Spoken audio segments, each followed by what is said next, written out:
दुनिया भर में बात कोरोना वायरस की हो रही है। कोरोना वायरस को लेकर अलग अलग तरीके की खबरें लोगों के सामने आ रही है। जी हाँ, ये बात सच है कि पत्रकारिता कभी रुकती नहीं है और पत्रकारिता का कोई धर्म नहीं होता, यानी कि पत्रकारिता की कोई जाति भी नहीं होती।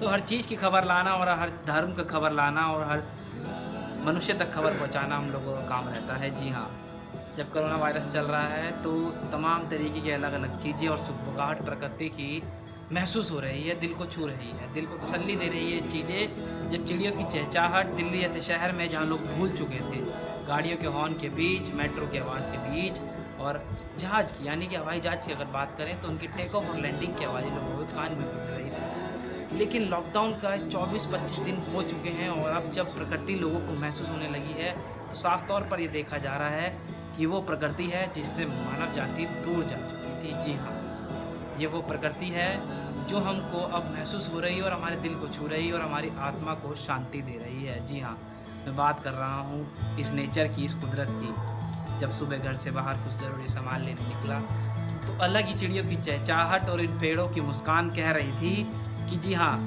मानव जाति जो हम लोगों से दूर जा चुकी थी उसके पास आने का वक्त आ चुका है और अब ये वक्त है हम लोगों को इनके साथ जुड़ने का। खुला आसमान, साफ आसमान, कब काली घटा आ जाती है और कब ये धूप निकल जाती है और अपनी रोशनी से पूरी धरती को उजागर कर देती है, यानी कि एक नई ऊर्जा का संचार कर देती है। ये ठंडी हवा और ये साफ़ सुथरे पेड़ पौधों की पत्तियाँ बहुत कुछ ये बता रही हैं, बहुत कुछ ये संदेश दे रही हैं कि लॉकडाउन ख़त्म होने के बाद भी मनुष्य को इन चीज़ों का ध्यान रखना है और लोगों को इनसे मोहब्बत करनी है, यानी कि इन चीज़ों का ध्यान रखते हुए हमको अब अपनी आगे की चीज़ें को आगे बढ़ाना है। तभी ये धरती और ये कुदरत और ये मानव जाति सुरक्षित रहेगी।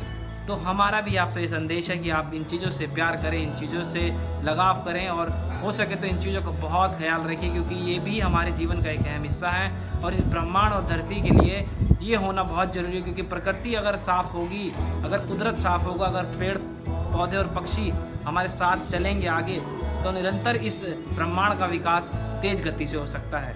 हमारी आशा है और विनम्र निवेदन है कि हम लोगों को लॉकडाउन के बाद भी और कोरोना वायरस को हराने के बाद भी इन सब चीज़ों को आगे लेके चलना है। मानो ऐसा लग रहा है कि प्रकृति अपने 20वीं सदी के 7वें दशक में हो। जी हाँ, 20वीं सदी का 7वां दशक इसलिए क्योंकि बीते 30-40 साल पहले शायद ऐसा होता होगा कि इतना साफ़ आसमान हो, सड़कें इतनी खाली हों, पेड़ पौधे इतने चहचहा रहे हों और पक्षी इतना गुनगुना रहे हों। जी हाँ, इस वक्त 2020 है, लेकिन हमको प्रकृति को उसी का पुराना रूप देना है, तो उसके लिए हमको भी काम करना होगा। आप लोगों से आशा और उम्मीद करते हैं कि आप लोग प्रकृति का ध्यान रखेंगे और ज़्यादा से ज़्यादा पेड़ पौधे लगाएंगे और पशु पक्षियों का भी ध्यान रखेंगे। धन्यवाद।